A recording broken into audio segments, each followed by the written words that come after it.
All right, we are studying, we're actually in the last parts of Acts.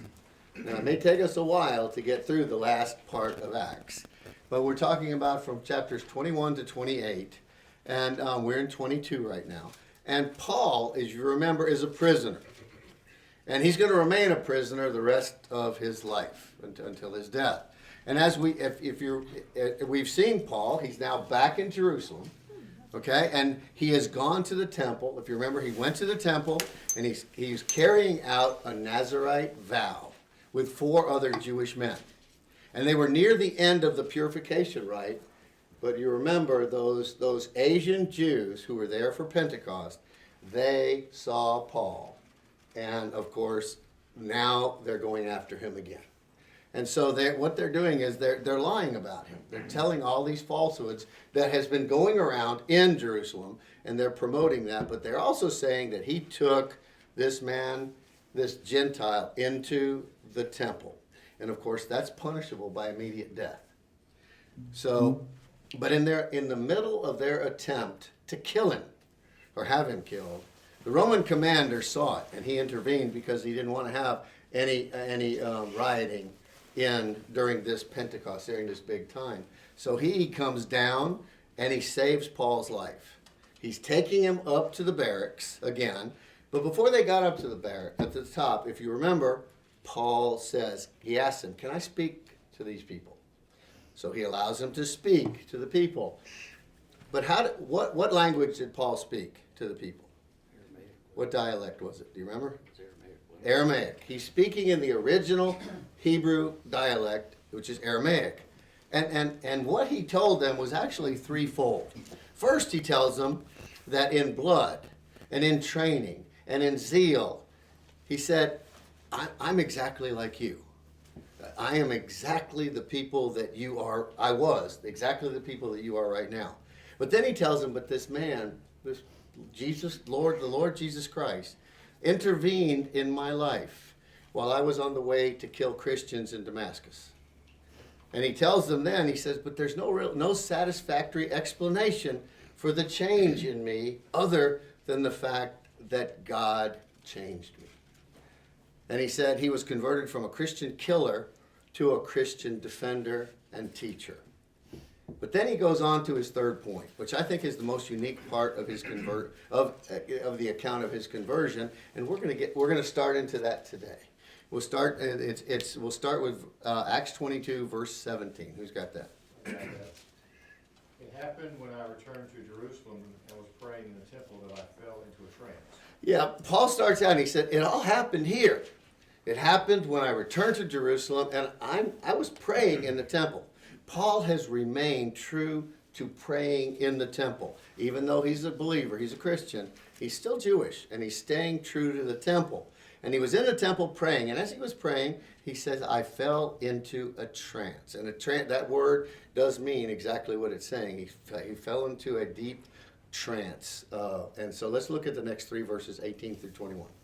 And I saw him saying to me, make haste and get out of Jerusalem quickly, because they will not accept your testimony about me. And I said, Lord, they themselves understand that in one synagogue after another I used to imprison and beat those who believed in you. And when the blood of your witness Stephen was being shed, I was also standing by approving and watching out for the coats of those who were slaying him. And he said to me, go, for I will send you far away to the Gentiles. All right, so we see here that it took a trance. It took a vision for God to make Paul responsive to what he was trying to tell him. But what's interesting here is Paul was convinced that people would listen to him. He said, but God said, well, Jesus actually said to him, make haste, get out of Jerusalem quickly, because they will not accept your testimony about me. You would think, if God said that to you, would you get out of town? But Paul didn't. He's saying, I'm one of these people. They're going to listen to me. And what we're seeing in these verses is that Paul is telling the Jews that he was having a dialogue with Jesus. Okay? And during that dialogue, he's actually arguing with Jesus or with God, right? He's presenting his side. And Paul was sure, he was absolutely sure that the Jews would listen to him. because look at who he was now. Look at what he was before versus what he is now. He was convinced that they would listen to them, but Jesus says no.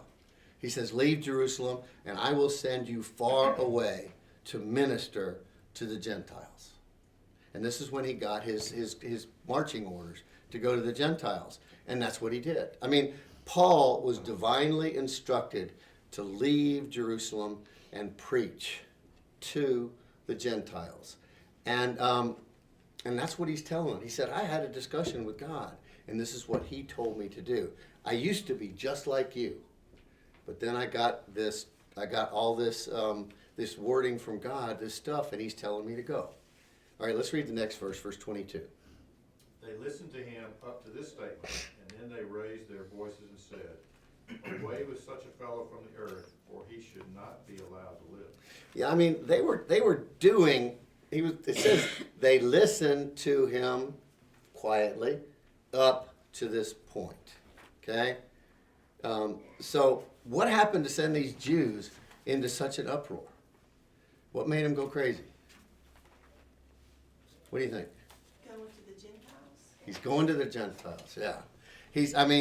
That God would even speak to Paul, first off, and then that he would send him to the Gentiles, that is blasphemous enough to them. It's unthinkable and blasphemous to these Jews, okay? And of all the things that he could have said to this audience of Jews, to all the things that he could have said to this audience of Jews in the temple area, he probably said the one thing that he probably shouldn't have said to them, because it's probably the worst thing. He didn't have to say it, but it's what God was having him do.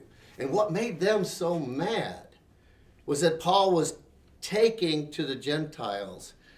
He was talking to the Gentiles about the Messiah without first introducing them to Judaism and its tenets.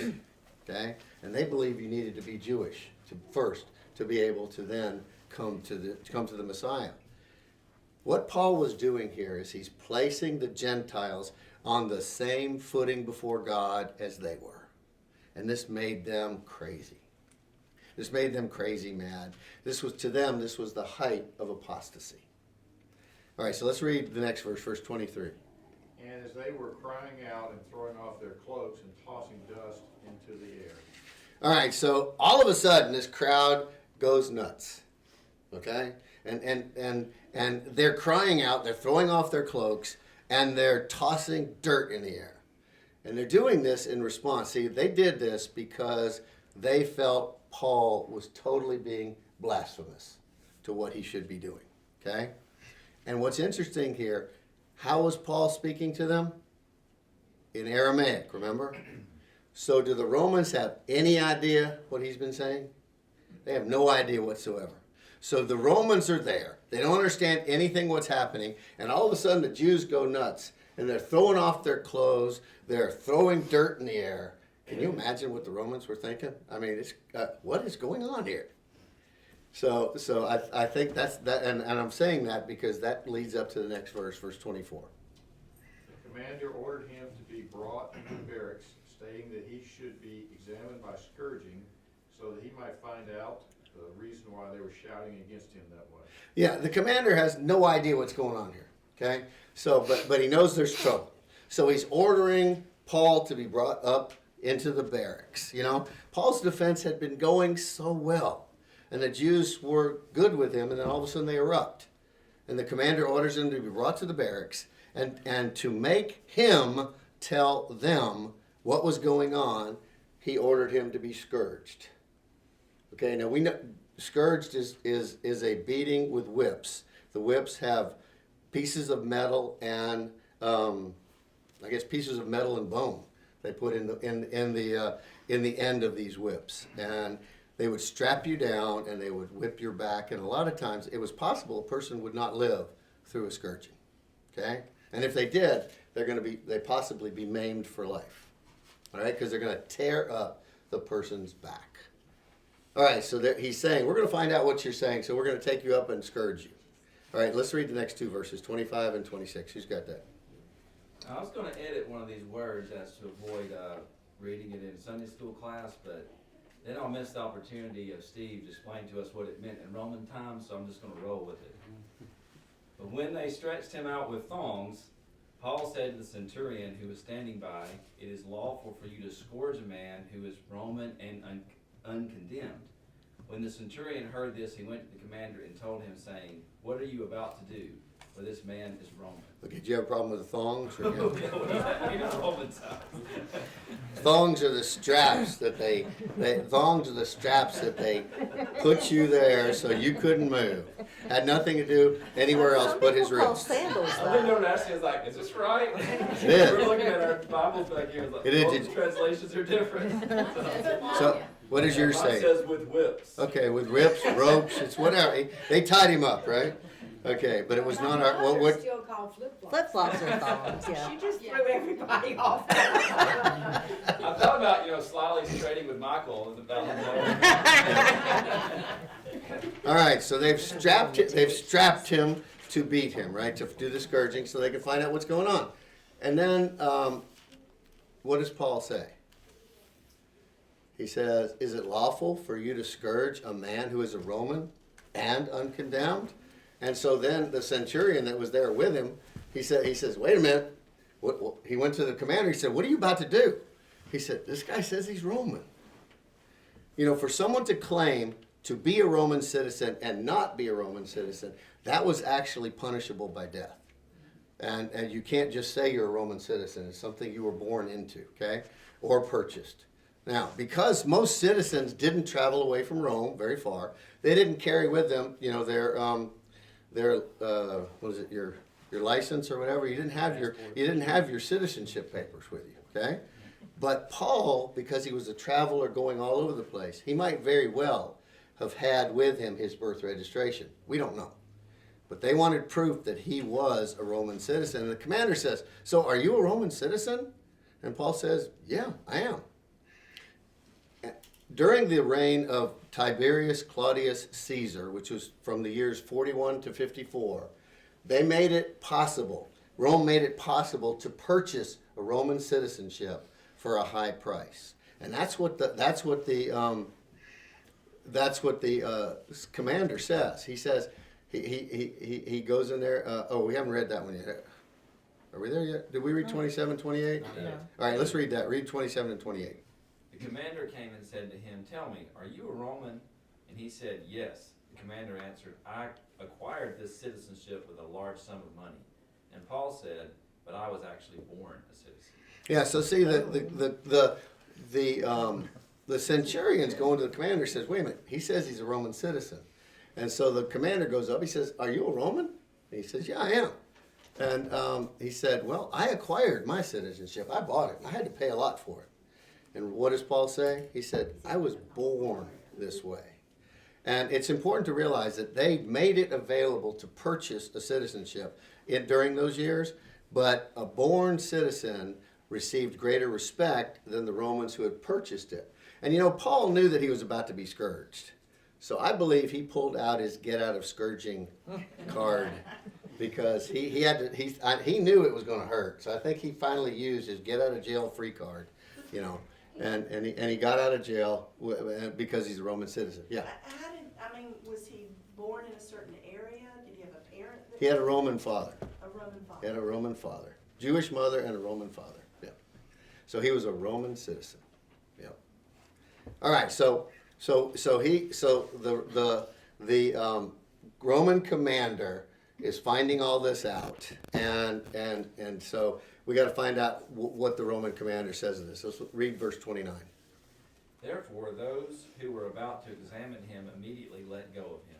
And the commander also was afraid when he found out that he was a Roman, because he had put him in chains. Yeah, see, the commander's a little bit worried right now, okay? But what's interesting here is that Luke says that, it says, therefore, those who were about to examine him, okay? Now, I had a problem with that, reading that. I don't know what your versions say. But this says examine him. And it says those who were, but then we also saw in verse 24, it said, the commander ordered him to be brought to the barracks, stating that he should be examined by scourging. So I wouldn't want to be examined by scourging, would you? No. Neither would Paul. That's why he threw out his Roman citizenship thing. But the whole thing here is when you look at the word examined, it's the Greek word antazo. And antazo means to investigate, to examine, to give someone a hearing, but it means to give someone a hearing and use torture if necessary. Well, the weird thing to me is that Paul's there, and all the people are like yelling anyway, so he's kind of in a brawl, Yes. area. And when they came to take him, they kind of pulled him out of that, They did. which is good for that moment for him. So why did they think that they were going to need to scourge or whatever? Because what if he was going to be a willing person? Like, they don't even know. They're just going to pull him out and start beating him. But the problem is they don't have any idea what's going on. Yeah, I know, because but they're I not mean- understanding it. So I guess they They said just we're assumed going. he was the guilty party. Yeah, we're going to Yeah. make you talk. We're Yeah. going to, if you're not going to But tell he us, might we're have going to just make you been able talk. to tell. If you're going to speak Aramaic, we're going to make you talk in Greek. Okay, because they knew he could speak Greek as well.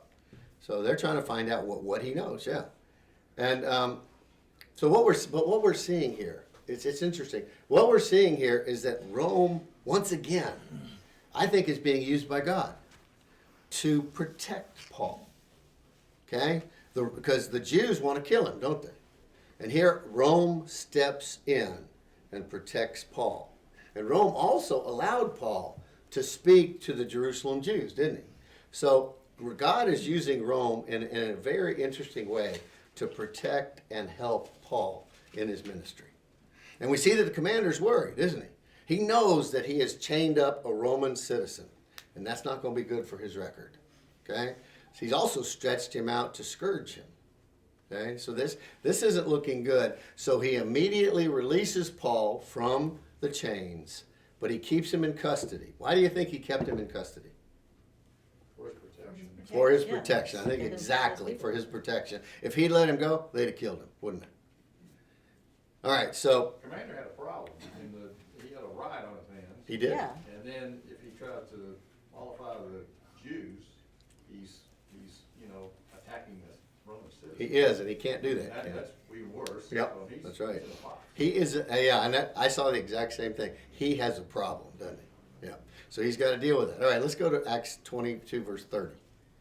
But on the next day, wishing to know for certain why he had been accused by the Jews, he released him and ordered the chief priests and all the council to assemble, and brought Paul down and set him before them. Yeah, we don't really know if he ever talked to Paul about all this, because he could have spoken Greek to him. I mean, he could have gotten the answers from Paul without the scourging. But like we said, why they even have to scourge? But that's just how they did it, I guess. Yeah, they just But jumped to the wrong- but he said, wishing to know for certain why he had been accused by the Jews. What does he do? He brings in the chief priests and the council. Okay, he's bringing in the chief priests and the council, and he's bringing Paul before them. Okay, because he has that authority. He can get them to come together. Now, the council here is the Greek word Sanhedrin, and of course, Sanhedrin means Sanhedrin. The Sanhedrin is made up of the acting high priest, the former high priest, the elders who are heads of the tribal families, and it's also got the scribes, Pharisees, and Sadducees. So they're all meeting together in the Hall of Hewn Stone. We've looked at that before. That is a place on the temple grounds where the 70 members of the Sanhedrin will meet. Okay? And during the past 25 years back then, the Sanhedrin had been confronted by the claims of Jesus Christ, by the gospel. They've been confronted by it 5 times in their chamber. The first time, they actually deliberated on the popularity of Jesus and the problem that was happening because he had just raised Lazarus from the dead. And they decided something had to be done. Jesus wasn't there then, but they were deciding that amongst the Sanhedrin then. But then, on one evening, one night, the night before they crucified Jesus, in a hasty and illegal meeting, they actually got together and they determined that what Jesus was doing and saying was blasphemous, so they were going to have him crucified. Okay, and they sent him to Caiaphas after that to have all that done. And then after Jesus' resurrection, they arrested Peter and John, and warned them not to preach again in the name of Jesus. But of course they did. And then they arrested all the apostles at one time, and they put them in jail in the jail in the temple. And then they met the next day, and they said, go get the apostles, and the apostles weren't there. They said that they're not there. They're out in the temple preaching and teaching. So they bring them over to the Sanhedrin, where they met and they determined what to do. And if you remember, Gamaliel actually went to their defense and said, if it's of God, you're not going to stop it. Remember that? And then, but what they did is they flogged all the apostles and then released them. And what did they do? They went right back teaching in the temple. Okay? Then Stephen later on was brought to the Sanhedrin, where he gave his defense of the gospel. And then he was stoned to death. And now we have, 20 years later, we have Paul standing in the exact same place that Stephen had stood. And now for the 5th time, the Sanhedrin is put in a position to evaluate the claims of Jesus as the Messiah. All right, now we're going to be moving into Acts 23, and let's look at Paul's defense here before the council. Acts 23, verse 1. Paul, looking intently at the council, said, Brethren, I have lived my life with a perfectly good conscience before God up to this day. Okay, so here we have Paul standing there before the council, presenting his defense. And it says he's standing there looking intently at the council. Now, looking intently is the Greek word adonizo, which means to stare at, to fix your eyes upon. So if you're looking, here you've got the 70 council members that are all sitting looking at Paul, and Paul's just looking at them. I mean, I love this because he's just sitting there looking at them. He's studying them. Many of these people he knew. I mean, he worked under these people. Many of these were students of Gamaliel. Paul was a student of Gamaliel. These people shared their younger lives together. So, and many of them were Pharisees with whom Paul had been friends. Okay? So here he is now in front of all these people whom he pretty much knew. All right? And then he speaks to them and he says, Brethren, do you think that's the right way to speak to the Sanhedrin? It's really not. To speak to the Sanhedrin, you're supposed to be much more formal. You're supposed to say something like rulers of Israel and elders of the people. And we know that because earlier in Acts, we saw it in Acts 4, verse 8, when Peter spoke to the Sanhedrin. What does it say there in Acts 4, verse 8? Then Peter, filled with the Holy Spirit, said to them, Rulers and elders of the people. Yeah, I mean, this is how you actually addressed the Sanhedrin. It's not, hey boys, because he's saying, brethren, friends, and that's not the way you do it. Paul did not use the formal address that was probably necessary. He puts himself on the same par with them, okay? And this is probably because he was once one of them. He knew them. These were friends at one time, okay? So he's using the familiar term brethren. But because they all knew him, I don't think they had a real problem with this, okay? Or did they? They might have, okay? And Paul says, I have lived my life with a perfectly good conscience before God up to this day. All right, now let's think about that. How could how could Paul actually say that in his defense? When he spoke to the Jews, he said, I persecuted the way to death, binding them and putting both men and women in prison. I mean, how could his conscience be clear if he did that? Well, we need to remember that your conscience can be clear. We got to look at context. Context in all this is king. In this context, saved by grace. Absolutely. But in Paul's conscience is clear in reference to how he has lived his life, right? I mean, he wasn't a believer back then, was he? But he is now. So he believes his conscience is clear. But what's interesting, though, is when he says this, he is totally denying the charge that he brought a Gentile into the temple. Because if his conscience is clear, he never would have done that, right? There is He said no he stood way. before God. There was no way that his Jewish conscience would ever have let him bring a Gentile into the temple. So I think that's part of what he's saying, okay? But for a long time in Paul's life, his conscience was different. And it was making him do things that today, in his conscience, would be wrong. I mean, his conscience had been, his conscience had spoke to him that it was right, it was good to kill Christians and to put Christians in ministry and to stomp out this very heresy that they were talking about. But his conscience had been informed and led by his Jewish culture, not by the scriptures, had it? So now let's look at the next verse and see what happens. Because he has said, he has said, to this, he says, "Brethren, I've lived my life with a perfectly good conscience before God to this day." Now let's see what happens in Acts 23, verse 2. The high priest Ananias commanded those standing beside him to strike him on the mouth. All right, interesting. Ananias, he's the high priest. He was made the high priest in 47 A.D. And he still is. He will be the high priest till about 66.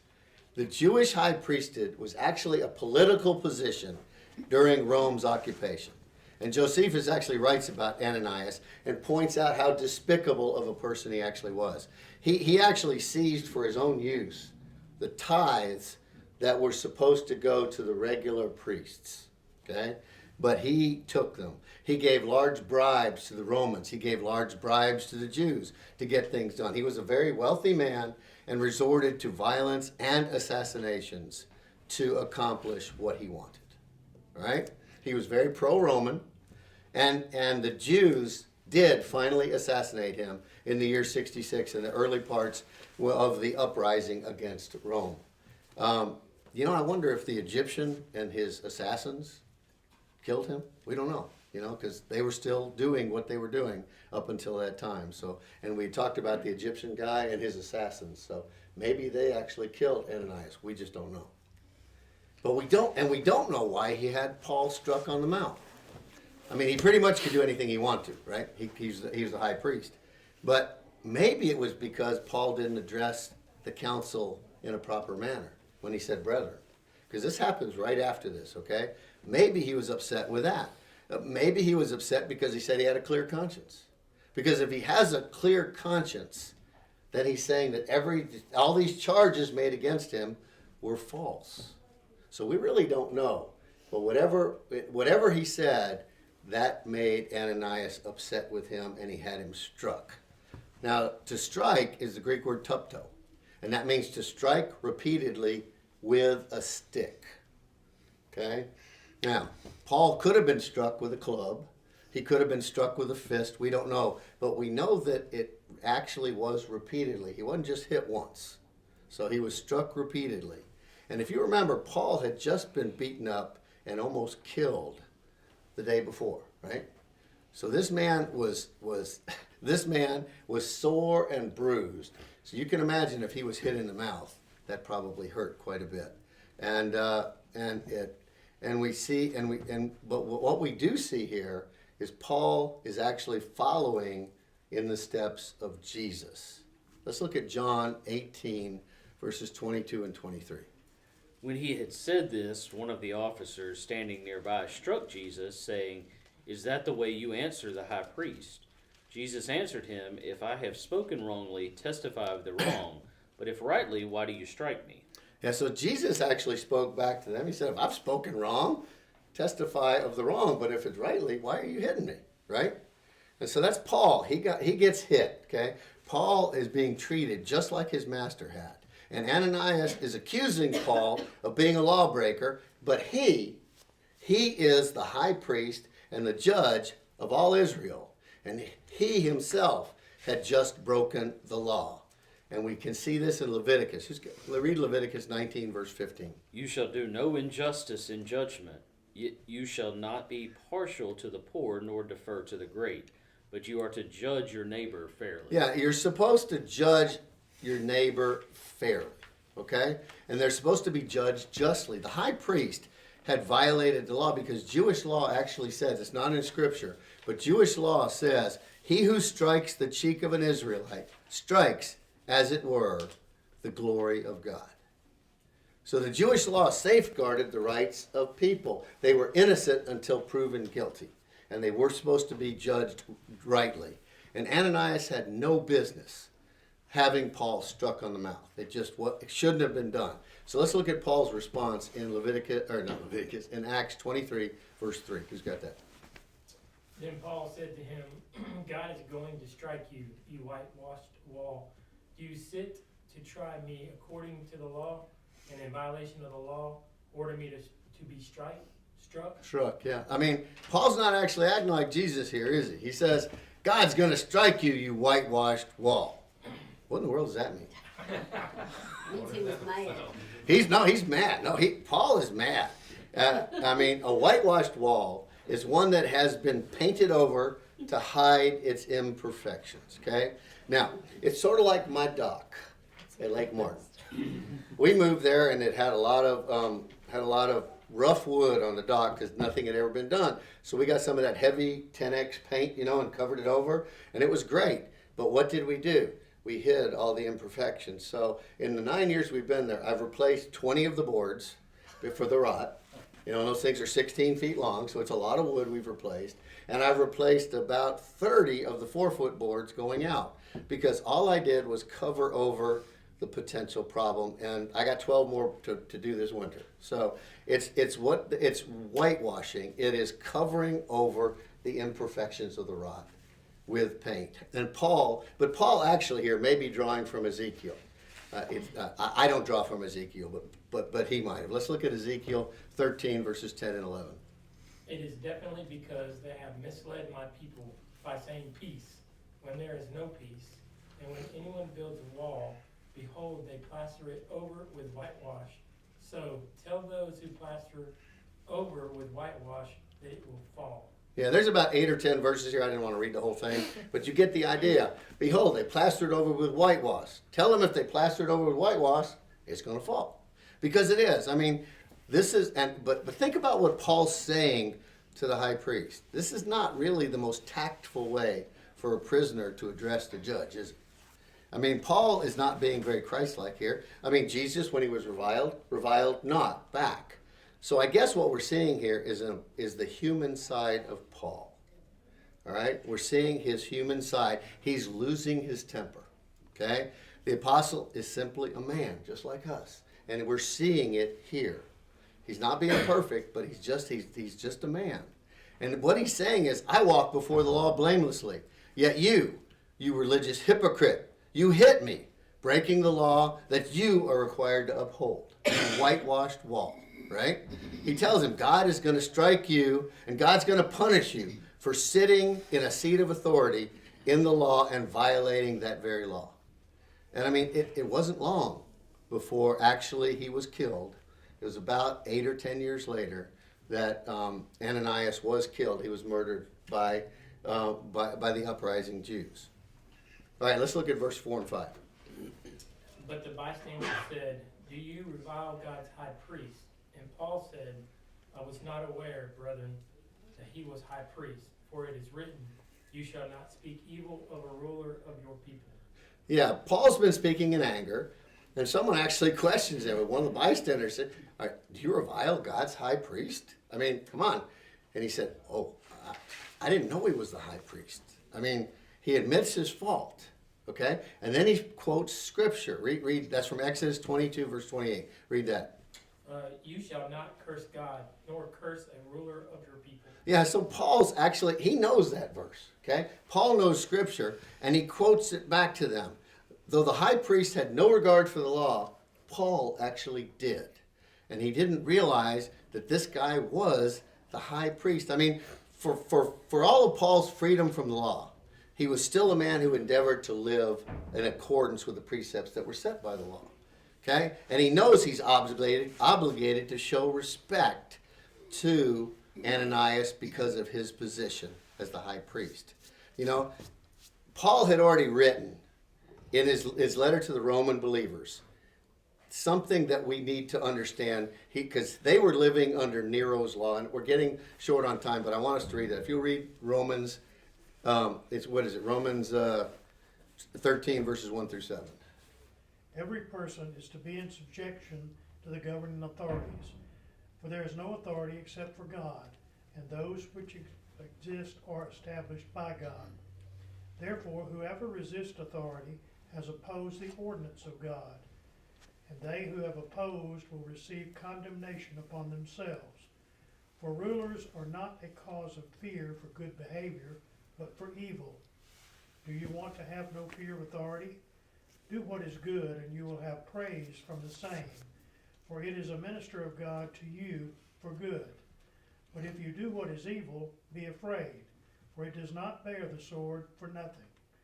For it is a minister of God, an avenger who brings wrath on the one who practices evil. Therefore it is necessary to be in subjection, not only because of wrath, but also for conscience sake.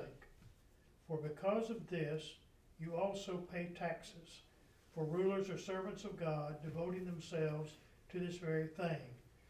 Render to all what is due them, tax to whom tax is due, custom to whom custom, fear to whom fear, honor to whom honor. Yeah, I mean, this is Paul writing to the saints in Rome, okay? He's telling them to be in submission to their God-given authorities, even the wicked ones. I mean, we're talking Nero here, who burned Christians at his, in his backyard for light, for parties. Okay, I mean, he did horrible things. But so what Paul should do himself is also honor the authority, even with this evil and hypocritical high priest. I mean, he acknowledged his sin in speaking as he had, but he claimed he spoke in ignorance, and I really think he probably did, because he might not have known who this high priest actually was. He hadn't been in Jerusalem long, had he? He'd been gone for a long time. So he wasn't sure that he was the high priest, but the high priest sits in a certain place, so I would think he should have known, but apparently he didn't know. But whatever the reason was, Paul did not know to whom he was speaking, and thus he sinned in ignorance. And there's a lot more that Paul's going to say, and we'll save that for next time. Any thoughts or questions? All right, let's pray.